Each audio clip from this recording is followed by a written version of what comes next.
Hello, dear colleagues. It's a great pleasure to be here in such important and interesting and very timely event. So I'll talk about war's implications in environmental sector and impact on the regional environmental agenda, including Ukraine and Romania cooperation areas.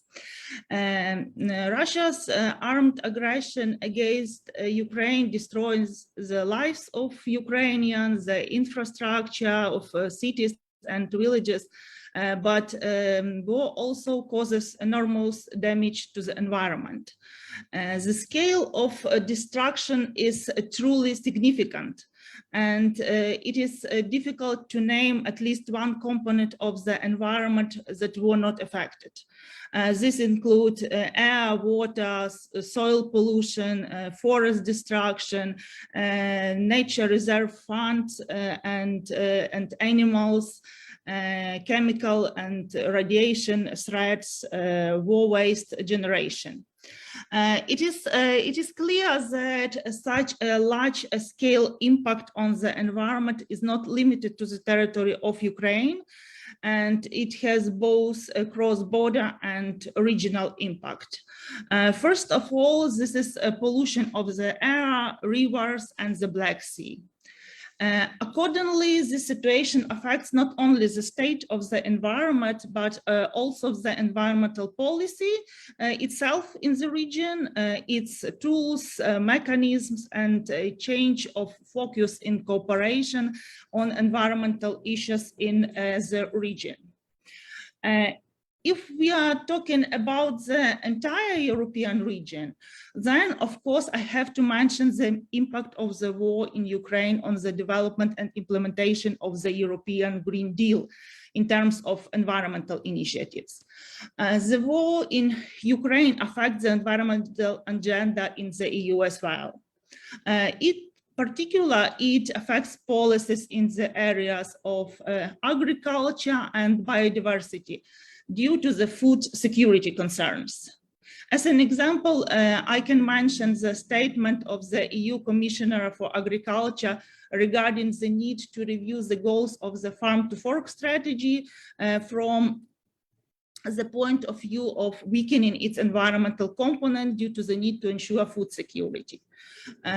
Also, in March 2022, the European Commission also postponed the submission of legislation proposals on nature protection, biodiversity conservation, and reducing the use of pesticides, which are directly related to the aggression of Russia against Ukraine.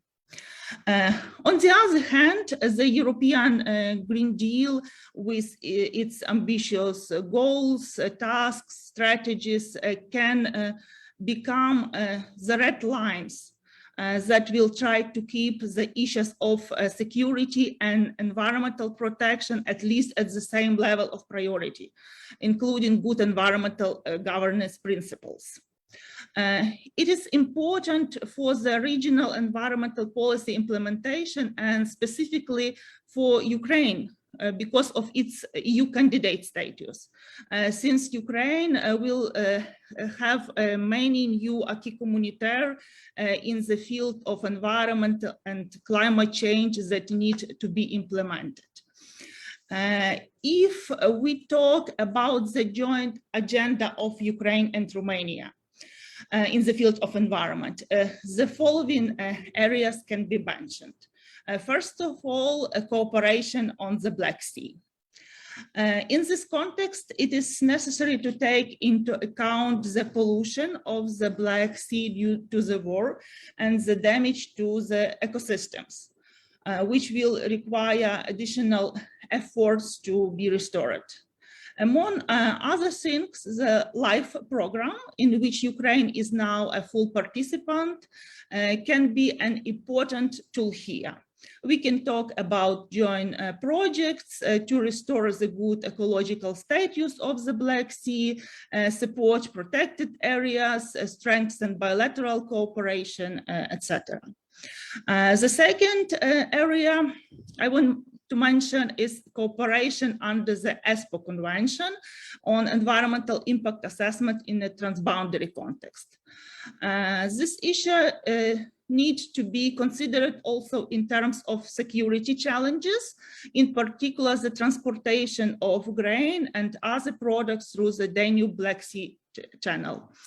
Currently, the issue of preparing and signing a bilateral agreement on the implementation of the ESPO Convention between Ukraine and Romania is on the bilateral agenda. According to the information of our ministry, joint bilateral technical consultation between the relevant Ukrainian and Romanian experts will begin in the near future. The third area I want to mention is cooperation within the framework of the EU strategy for the Danube region, in which Ukraine currently chairs.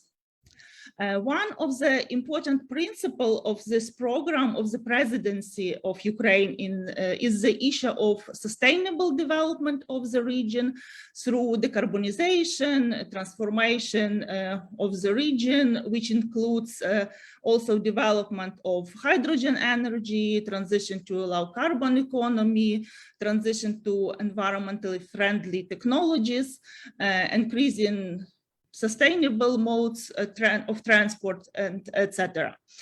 Such issues are closely related to the architecture of the future post-war reconstruction of Ukraine, which must be based on green principles and foundations. So the tools and findings within the strategy can strengthen this process as well. In October 2022, the 11th annual forum of the EU strategy for the Danube region will be held, which can be a good platform for discussing new challenges in the region and also finding solutions to overcome them, in particular in environmental and climate fields. The next area is cooperation within the European Green Deal. Here we can talk about support of Ukraine and its EU neighbors countries in monitoring transboundary pollution and its effects on biodiversity, as well as using European Green Deal instruments for cities. Like new European Bauhaus, European Climate Pact, Green City Accords for Ukrainian cities as well.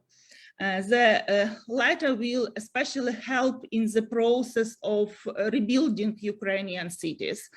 And for those who suffered significantly from the military actions, and those who had green ambitions before the war and want to continue its green transformation in the post-war period. Summing up, so a new reality, a new geopolitical situation is forming now in Europe and the Black Sea region. And this new reality will also have a new environmental dimension. And Ukraine and Romania should jointly develop new approaches to cooperation on environmental issues, so that the future of the region is stable, sustainable, and safe. Thank you.